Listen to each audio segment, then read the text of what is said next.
Hello friends, welcome to all. आज मैं आपके लिए जो वीडियो लेके आ रहा हूं, देखिए बात करेंगे केमिकल सेक्टर का एक स्टॉक की, दमदार स्टॉक की, बड़ा धमाका यहाँ पे हो सकता है।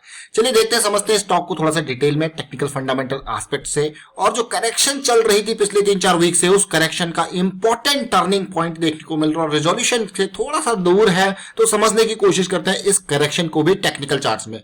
और आगे बढ़ने से पहले मैं आपको बता दूंगा, आपने अब तक चैनल को सब्सक्राइब नहीं किया तो जल्दी से सब्सक्राइब कर ले, साथ के साथ बेल आइकन को प्रेस कर ले, जिससे आपको नोटिफिकेशन आती रहेगी। टेक्निकल एनालिसिस सीखने के लिए आप ज्वाइन कर सकते हो मेंबरशिप ज्वाइन बटन पे क्लिक करके। स्टॉक है BASF इंडिया लिमिटेड।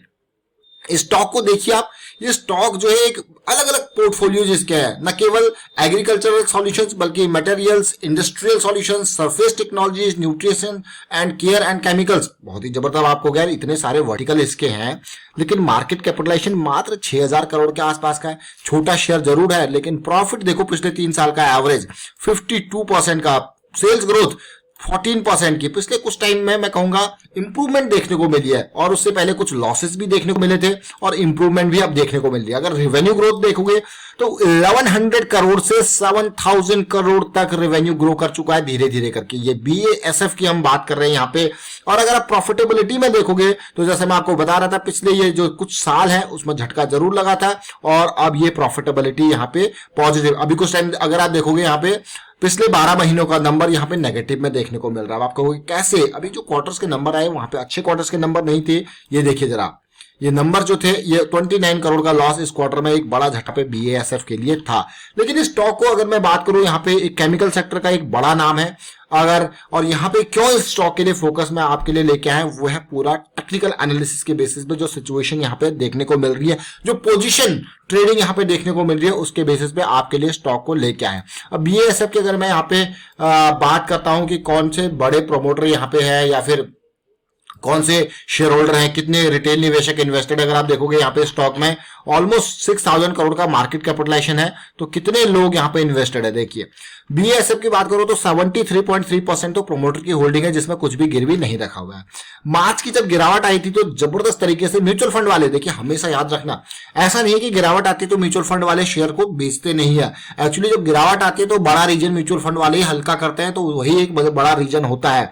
मार्च की गिरावट में इन्होंने भी अपनी पोजीशन डिक्रीज करी 3.0% से 1.6% पे आ गए। उसके बाद ये जो है पोजीशन धीरे धीरे मार्च क्वार्टर के बाद ये बढ़ रही है। दिसंबर क्वार्टर से मार्च क्वार्टर में ड्रॉप हुई और उसके बाद ये बढ़ती हुई दिख रही है। लेकिन फॉरेन पोर्टफोलियो निवेशक यहाँ पे मार्च क्वार्टर में इन्होंने बढ़ाया था, उसके बाद इन्होंने प्रॉफिट बुकिंग की है। अब रिटेल निवेशकों को अगर मैं देखूं तो यहाँ पे रिटेल निवेशक मात्र 43,000 रिटेल निवेशक है, ज्यादा नहीं है, लेकिन इनकी हिस्सेदारी 12% की है। अब मैं आपको स्टॉक के बारे में लेके चलूंगा टेक्निकल पार्ट पे, और वहां पे बहुत सारी लर्निंग्स यहाँ पे हमारे पास हैं, उसको देखेंगे, कोशिश करेंगे समझने की। देखिए टेक्निकल पार्ट कभी भी स्टॉक में आप कभी मिस मत कीजिए। इससे 2 चीजें आपको देखने को मिलती है, तो पास्ट लर्निंग, पास्ट डेटा से हमें क्या मिला है, और एक फ्यूचर के एस्पेक्ट के बारे में देखने को मिलता है। सबसे पहले अगर मैं पास्ट लर्निंग की बात करूं तो इस स्टॉक ने बम्पर रिटर्न आपको पास्ट में दिए हैं। ये मंथली चार्ट है। मंथली चार्ट को जब देखोगे, अक्सर इस स्टॉक में जब आप देखोगे जो भी करेक्शन आता है तो 50 के नियर या थोड़ा सा ड्रॉप होता है और उसके बाद जंप आता है। लेकिन इस बार का करेक्शन इतना खतरनाक करेक्शन था, और ये करेक्शन ऐसा नहीं है कि ये अभी आया। ये करेक्शन 2018 जब से मिड कैप स्मॉल कैप में चली थी करेक्शन, तो ये 2400 के लेवल से करेक्शन हुआ, और इस करेक्शन को समझिए लोअर हाई लोअर लो चलते गए, और ये देख सकते हो आप, ये अभी की सीजन की बात तो अब हुई, तब तो ये ऑलरेडी बॉटम पॉइंट पे था। ये देख सकते हो आप, जब ये अभी गिरावट आई तो ज्यादा गिरावट इसमें नहीं आई है, तो ये बहुत अच्छी बात है, बहुत ही पॉजिटिव बात मैं इसको कहूंगा। क्योंकि इस स्टॉक में, इस स्टॉक का जो लो था वो अभी रिसेंट मार्च में नहीं बना, इसका लो जनवरी में ही बन चुका था। उसके बाद रिकवरी के बाद इस स्टॉक में जो मार्च के लो में पहली करेक्शन आई थी, यानी कि ट्रेंड जो है चेंज होता हुआ दिखा इसमें मार्च के बाद। जो ट्रेंड 2018 से लेके 2020 तक पूरा का पूरा 2 साल ये करेक्शन रही, वो करेक्शन चेंज होती हुई दिखी मार्च के जस्ट बाद, और मार्च में जो है पहला जो मैं कहूंगा एक हायर लो इसने बना के दिया। यही एक इंपॉर्टेंट लर्निंग पार्ट है। अब मैं आपको पुरानी करेक्शंस को दिखाता हूं। देखिए न केवल करेक्शंस, बल्कि आपको हमेशा देखना चाहिए कि पुराना डेटा आपको देखिए, ये ब्रेकआउट का लेवल देखिए, ब्रेकआउट के नियर कंसोलिडेशन आप इसको कहोगे या पुल बैक भी कह सकते हो। तो हमेशा एक चीज को ध्यान रखें। उसके बाद इस बड़ी करेक्शन को देखिए, ये बड़े बड़े लंबे अपर शैडोज और करेक्शन को देख सकते हो। करेक्शन प्राइस डाउन जरूर गया और उसके बाद देखिए कंसोलिडेशन यहाँ पे, और फिर देखिए ये करेक्शन का रेजोल्यूशन, इसको हम कहते हैं टीसार बॉम्बा, जबरदस्त ब्लास्ट यहां से हो सकता है। और देखिए क्या ब्लास्ट हुआ, फिर से करेक्शन, फिर तेजी। और जब मैंने आपको हमेशा एक बात बताई है, ये हमेशा याद रखें, जब भी प्राइस 2050 से जितना दूर जाता रहेगा आपका रिस्क जो है उतना मार्केट में शेयर में बढ़ता रहेगा। इस चीज को हमेशा याद रखें।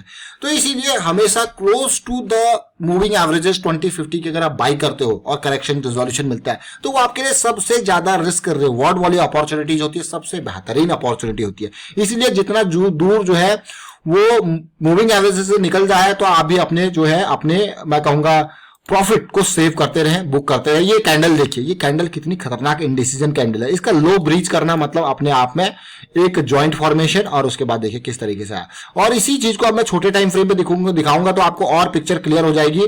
साथ के साथ मंथली पे ये RSI 60 के आसपास पहुंच चुका है, that is a big positive thing.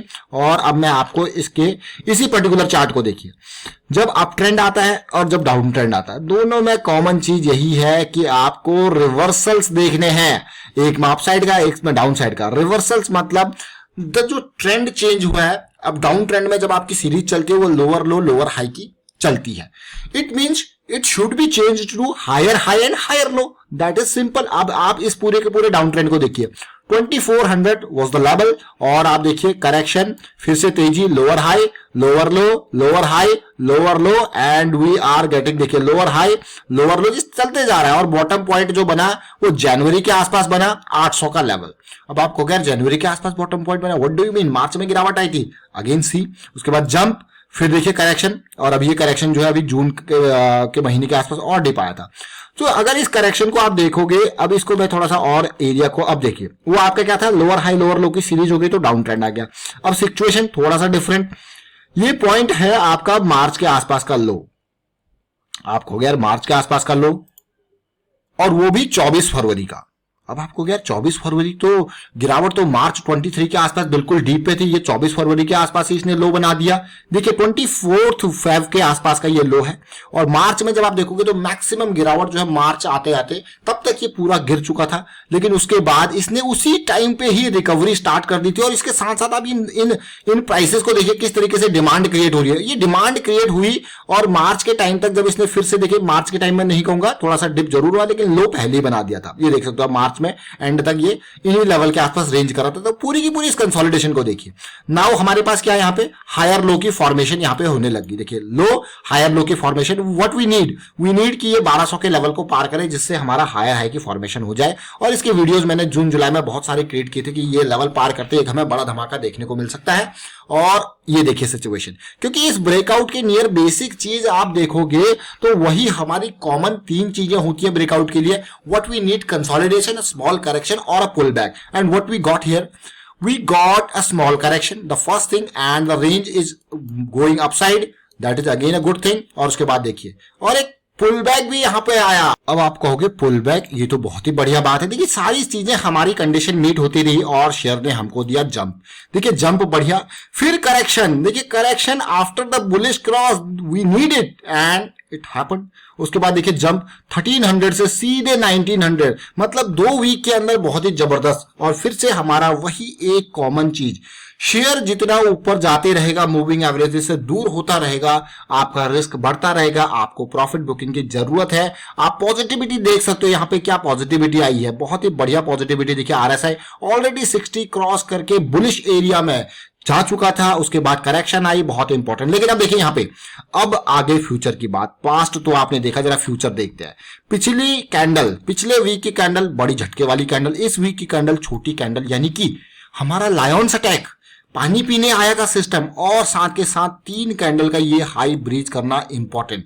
तो ये करेक्शन जो चला है 1900 के लेवल से आता हुआ 1400 की रेंज तक आया है, उसका रिजॉल्व होना इंपॉर्टेंट है। स्टॉप लॉस रेडी है, लेकिन बस एंट्री का पॉइंट ये पार करना जरूरी है। तो सिचुएशन जो मैं देख पा रहा हूं, अगर ये यहाँ पे लेवल अगले वीक को क्रॉस करता है, इस तरीके से सिचुएशन बनती है, तो RSI में भी आपको मिलेगा क्या head and shoulder kind of situation आपको अगर वाह ये तो मजा आ गया, ये तो करेक्शन रिजॉल्व होती हुई दिख रही है।